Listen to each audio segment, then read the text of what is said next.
All right, good morning. I just climbed up here and put my stuff down.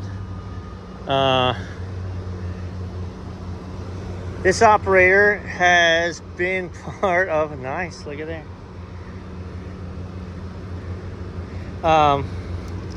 This operator has been part of an energy efficiency program, where in his, to the sense of it, they put brand new units on the roof and he paid nothing.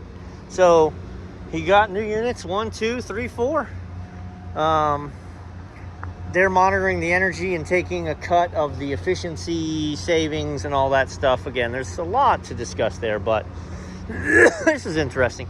They said this unit is always freezing up. This makeup air unit they did not replace. This is a pretty good, yeah, I would guess so. So we're freezing up back to the condenser, back to the compressor, which is going to lead me to believe this is obviously frozen solid. There's no trap on that, so that's going to lead me to believe that we're introducing water to the evaporator. Gotcha. So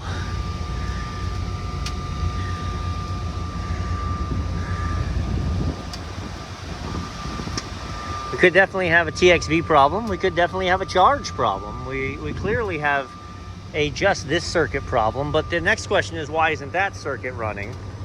They should both be operating if we're at a certain point. So can't do anything about checking pressures. Can't do anything about checking pressures until we get the ice melted. So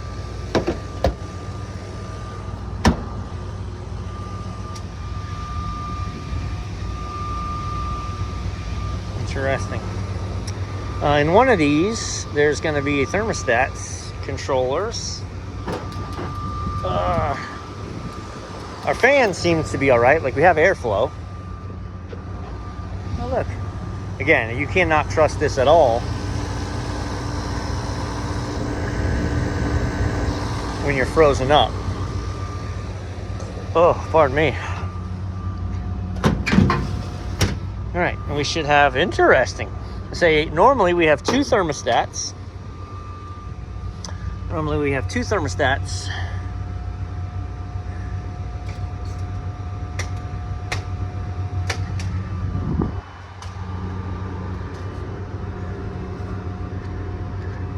Seems like there's an awful lot of oil on that.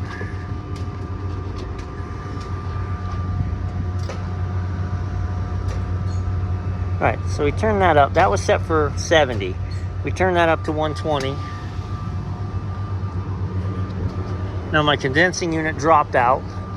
That's good. So now we'll stop freezing. We can melt all this ice. Then I need to chase this down, find a wiring schematic. That's gone. And see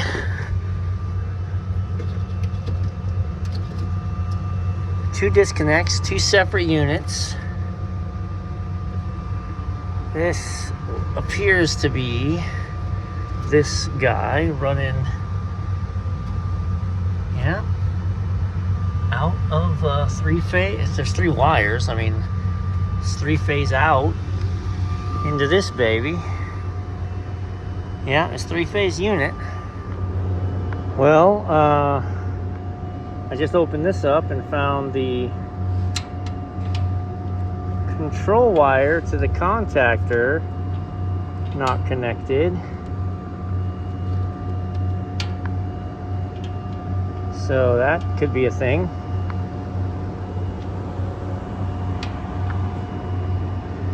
If we're only running one unit.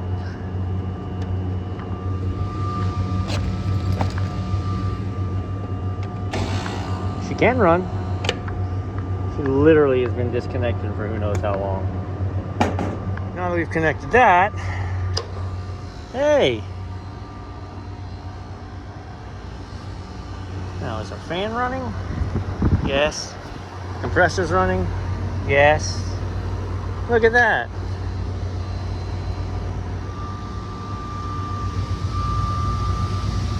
Now you're gonna actually start cooling both circuits. Man, I'm about to get rained on Let's go grab the umbrella. So look at the difference when I just put a trap on. You saw it was just, and this is with all the panels off. Without the trap, it was like drip, drip, drip, drip, drip. I put a trap on and now it is emptying the bin. I'm gonna get this mud out of here too, but. So we gotta get, like I said, we're clearing the coils. Getting the coils completely clear. And then we'll hook up to this system, fire it up. It looks like we have good airflow.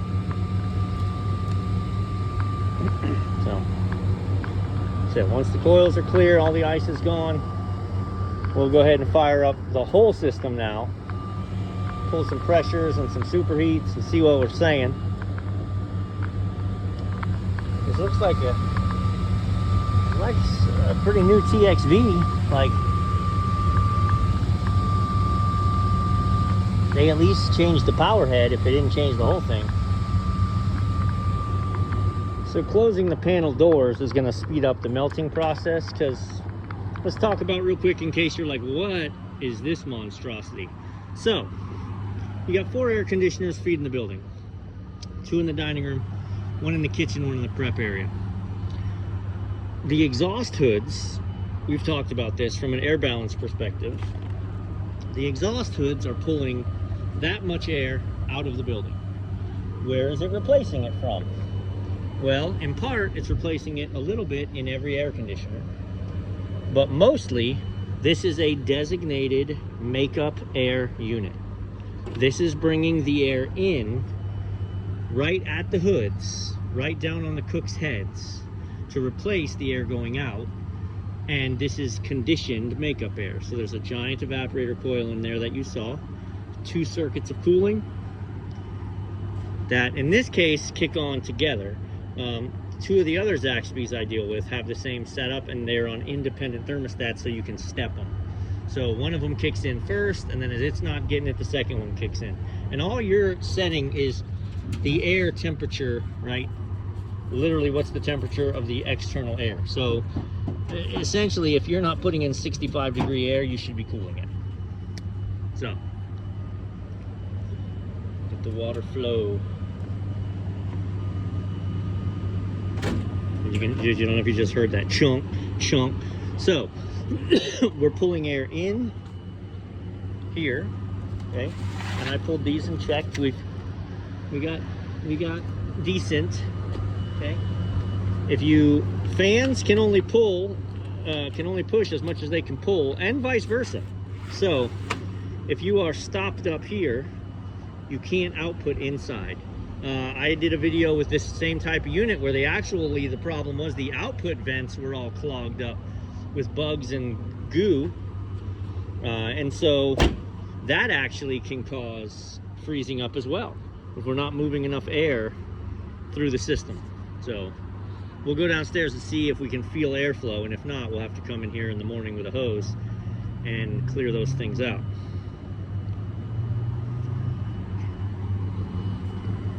Let's take a look at the other side.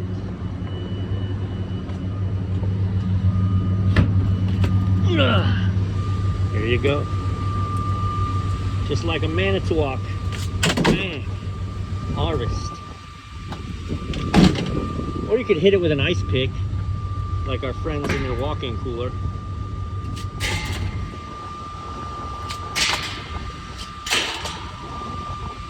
That's not ready yet. We're not going to force it. Airflow will do its thing. All right, I just confirmed all the ice is gone.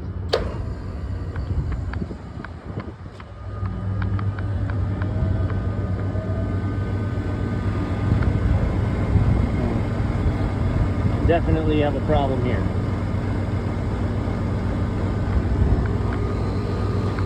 Now, we don't know, do we have an airflow problem?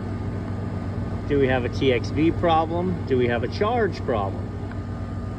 We need to let it run for a little bit, see what happens. See what our superheat tells us is happening. We clearly need to be at 125 or 130. It's a 410 AC. That would put this at above freezing, that's what we want. Right now we're below freezing, coil's gonna freeze up, the end. So why is that suction pressure so low? Superheat will help us determine, are we getting too much refrigerant back, or are we getting not enough refrigerant back? There's the sounds of Atlanta. Here we are.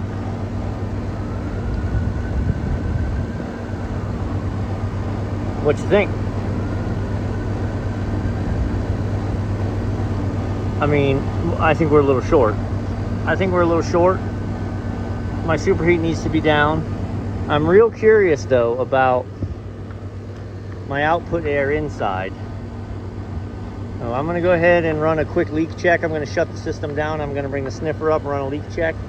Bring my bottle in the sniffer. And we're gonna see what happens when we weigh in a little charge. Oh, pardon me. Weigh in a little charge. And we'll move to this guy. What's weird is there is a sight glass, right? There is a sight glass. So it's not screaming that we're short.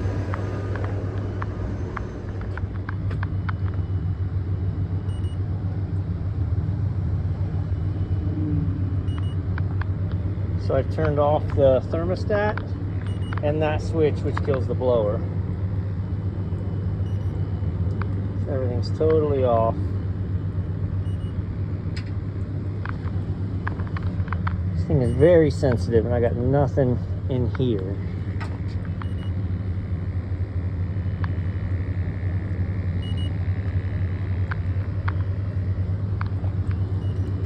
There's a little hook on it here. On the back sides.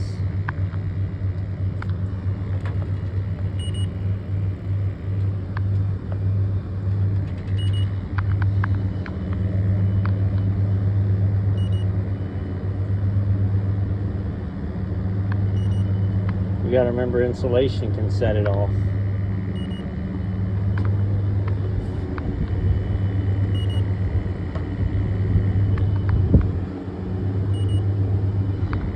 I like this DR82 because it is very, very sensitive.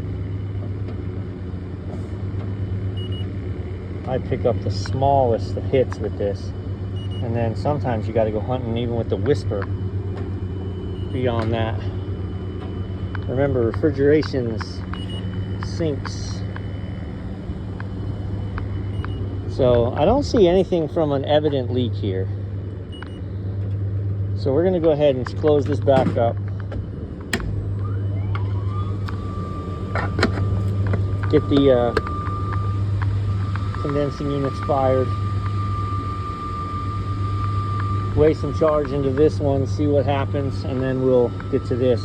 Did maybe someone unhook this on purpose because they didn't want it to run? Because there's a problem? I haven't put pressures on it yet. We'll see. But there's safety shutdowns. If it was high pressure, low pressure, out of gas, it would have shut down. I weighed a very little bit in. I didn't bring my scale up. I weighed my bottle downstairs, but I bet I put in less than a pound.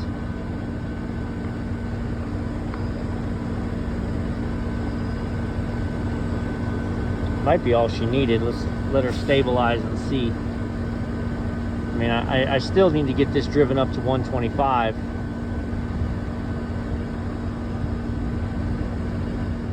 All right, I don't love it, but I like it. Downstairs, those grates, it's bedlam. This store is jumping busy, and there's 10 people working in that kitchen. I cannot get in there and record. I took my big Milwaukee red square light and put it against the grate, and you could just see, I'm gonna say, between a half and a third of all the little holes were clogged, and especially around the perimeter. So it's a rectangular, let's call it a 10-foot, right? So it's like a 10-foot by 1-foot grate, and the inch all the way around is completely filled. So we got to deal with that. But you know, we're running right at the freezing point. So this thing runs all day, it may freeze up. But also, now that we're dropping water out of it properly, she may fight the fight. She may fight the fight and win.